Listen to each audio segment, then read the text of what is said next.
start in the room as always. So, Will, take it away. Hello, Dean. Hello, Will. I saw everybody out there this morning amidst the snow, but what can you tell us about availability for Saturday? Availability is good. I mean, yesterday it started. We started getting ourselves ready for Seattle. We had a meeting here in the morning about them and about how we're going to play, and the players are all good. So availability-wise, Forbesy on his comeback has got a bit of a hamstring injury. Brandon the same. We played Minnesota after the Portland game, and unfortunately he felt his hamstring in that. So they're two who are likely to be out, but Pep Biel's back to full fitness now. Wolfred Zaha's got up to speed. So yeah, we're in a good place. So Ajimon off to the side, is he okay? Yeah, he twisted his ankle a little bit in training the other day, but he's back running now, and he should join in full training tomorrow. The heightened level of expectation is something we've talked about a lot during this preseason. Do you utilize that? Do you make the players feel that, or do you not draw attention to it?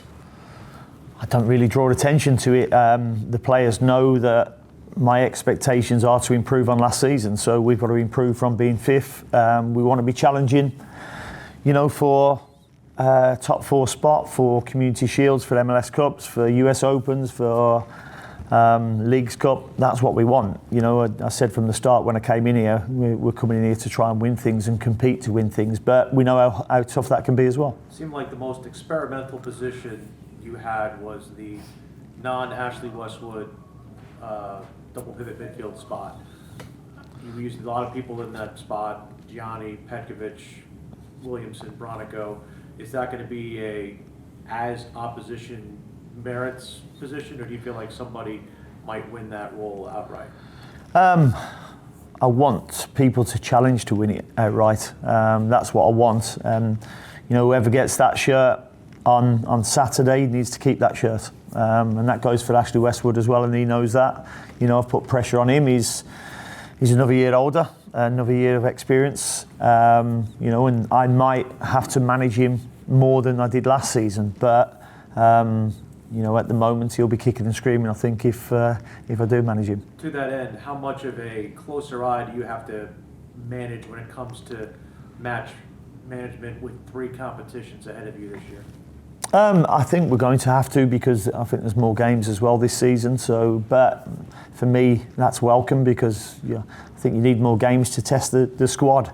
I did feel that last season there was a bit of a malaise where players weren't able to get minutes and keep up to speed and be at a match tempo. I think I told you before, tough to arrange matches against opposition because everybody's so far apart. We'll have that same problem this year, but having more games will help us, share the burden. And lastly, Micah Thomas signed today his first team contract, 9th round pick out of UConn. What did you notice out of him this preseason, and what did you like? He's done really well. I mean, Corey's a worker. I think he works 8 days a week. He works extremely hard. He's talented, physical specimen. He just needs to learn the game a little bit more, and he'll do that by playing games and training with us. Do you still wish to add more depth there?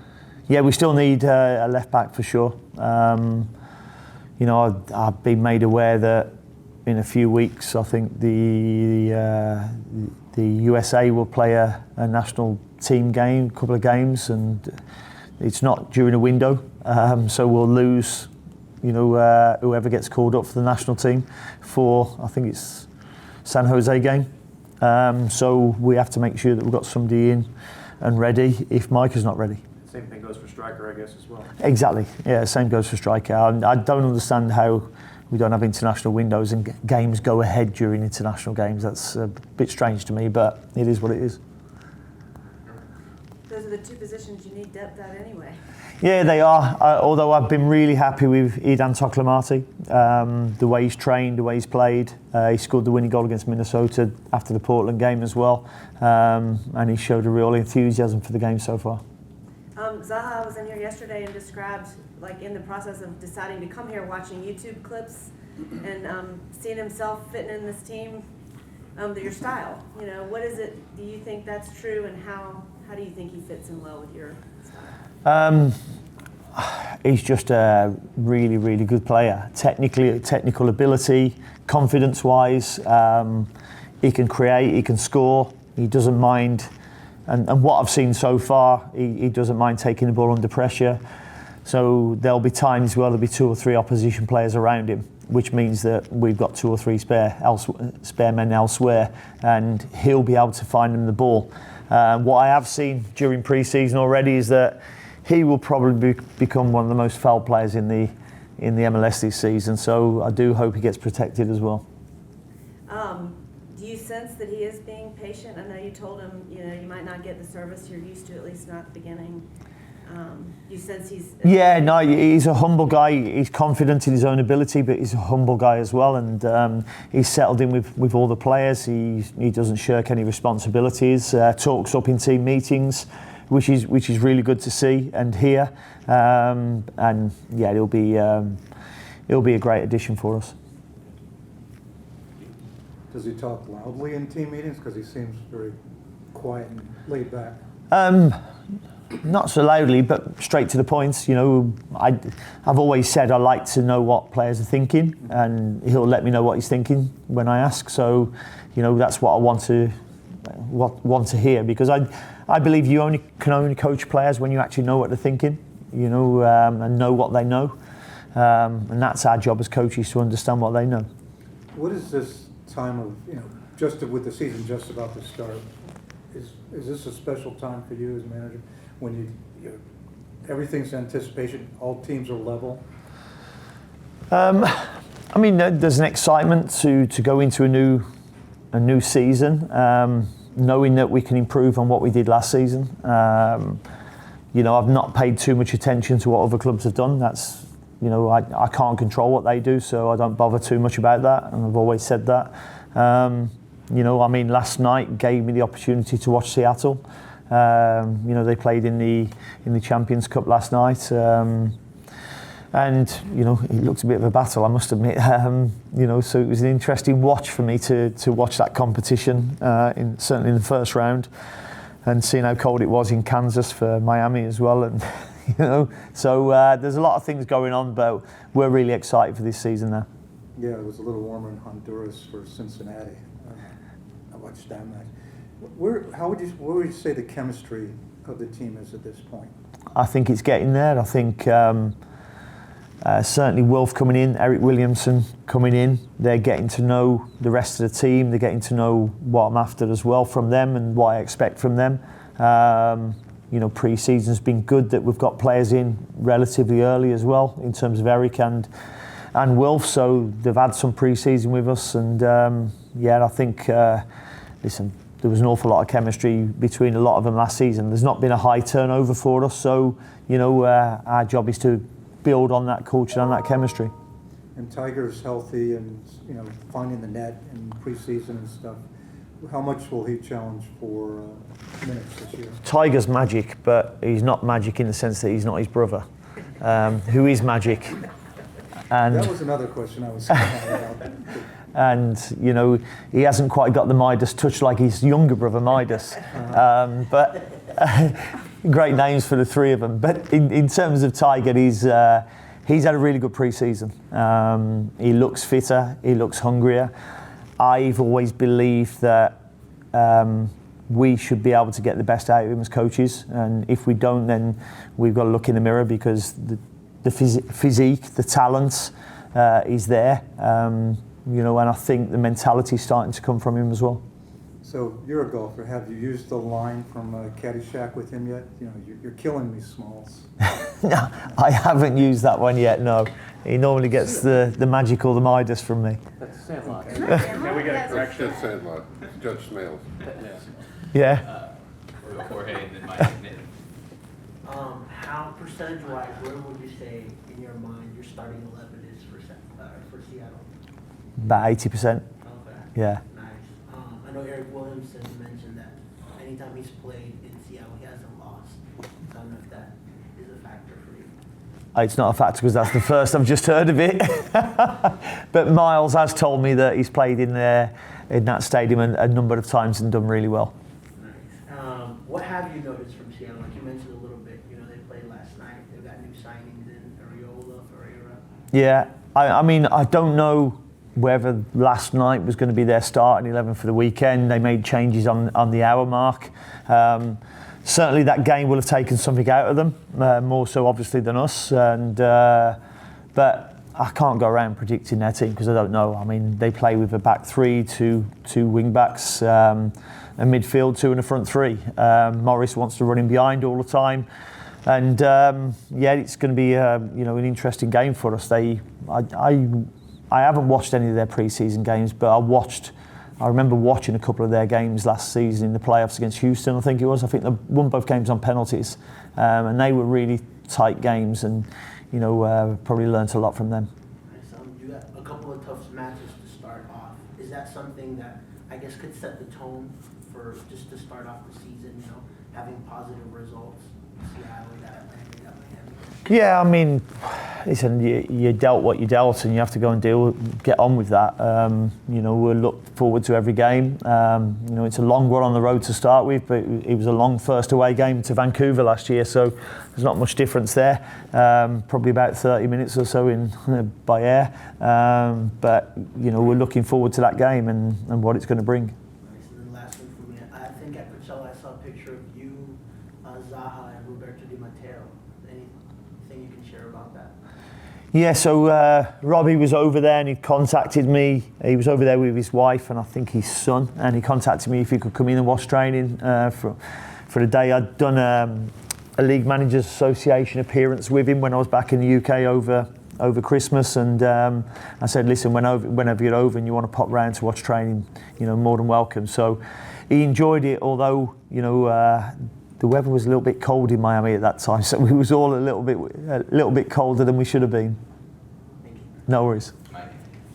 You've had Wilf since he arrived. He had to leave a little bit to go get his visa squared away, but for the most part, you had him throughout preseason training. And you mentioned earlier that when he was in training that other guys kind of stepped up their game, tried to be a little crisper, that sort of thing. Is that a rising tide lifts all ships kind of thing across the board now as you enter the season? Have you seen everybody else kind of reacting to him? Yeah, I mean, the quality that he obviously brings will lift the quality for other players. I always think that, players will get better by playing with better players. I've seen that over the years. It's like dancing on strawberry fields at times, you're skipping in between, and I'm seeing that from, a lot of the players at the moment. They're doing really well.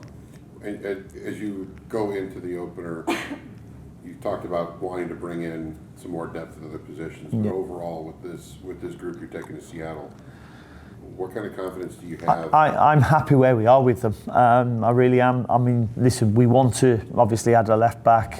We'd like to add a forward if we can. But I'm really pleased with where they're at. Right at the end of last season, I sat down and had individual meetings with all of them, gave them my expectancy of where they should come back in terms of their fitness, in terms of their body fat, and not one of them has let me down.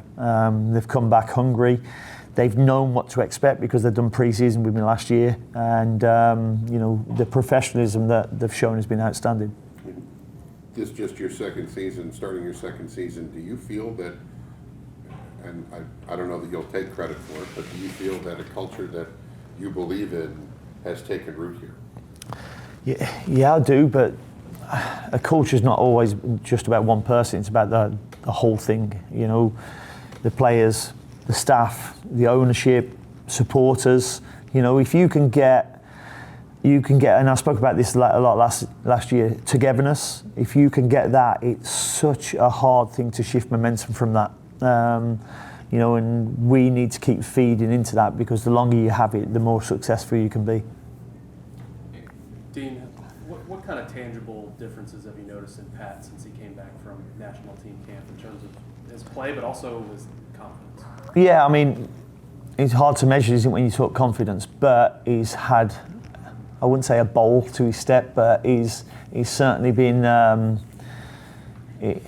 He's certainly had a bigger smile on his face. I mean, the guy's got a big smile anyway, you know. But it's been bigger. You know, you go and play for your national team, you score in both the games and 2 good goals as well. Won a penalty after 2 minutes in the first game I went to watch as well. So, you know, he's naturally come back with a lot of confidence and knowing that he wasn't out of place playing there as well. And you know, that's what I've seen from him so far. Hey Coach, I'm Anna Whitty. I'm going to be the radio analyst this season with Will. Okay. Excited to cover the team. My question was, you've talked about Zaha, but this opens, like you said, opportunities for Ajman, Abada to maybe step up their game in ways. What are you hoping Zaha being on the field with them helps their game? I'm hoping that it will bring the best out of them, knowing that, you know, he will find them with a pass. They've got to trust him. He will then learn to trust them. The better they start playing with him, the more they will see the quality of him and get more passes from him. You know, but it should certainly lift the chance creation. That was the biggest thing, as well as the execution as well. Just seeing finishing sessions now. I done one last week in Coachella, and the quality of the sessions are getting higher because of the quality that you're bringing into it. Pep Biel is an unbelievable finisher. He passes the ball into both corners of the net. Wolf has probably got more of a powerful shot than just genuine technique, but the other players are learning from that as well. Okay. And last one for me is, I know last season in some ways you wanted to be more direct. We heard Ashley talk about yesterday how he wanted this team to be better on the ball. That's something you guys have been working on. So what is that balance for you guys this season of being direct but also wanting to keep it more? Well, there was a trend last season, whether that will still be the trend this season, of teams playing a high line. Okay. And if teams are playing a high line and you've got players like Liel Abada, Patrick Adjumang, Wolfred Zaha, who can run in behind, then why disappoint them and make defenders run back towards their own goal? You know, plus when people are playing a high line, the pitch is naturally congested in your own half. So, you know, it gives the opposition the opportunity to win the ball back higher up the pitch. You know, we're going to have to create our own space to keep the ball, and that's what we've been working on. I believe we'll be better at that this season. All right, Nate on the Zoom. Hey Coach, you guys just came from the West Coast, and you're now taking another flight back out to the West Coast. So you know, a week later or a few days later, do you worry about the energy level of the guys, or is it because it's the first game that might just, you know, nullify that?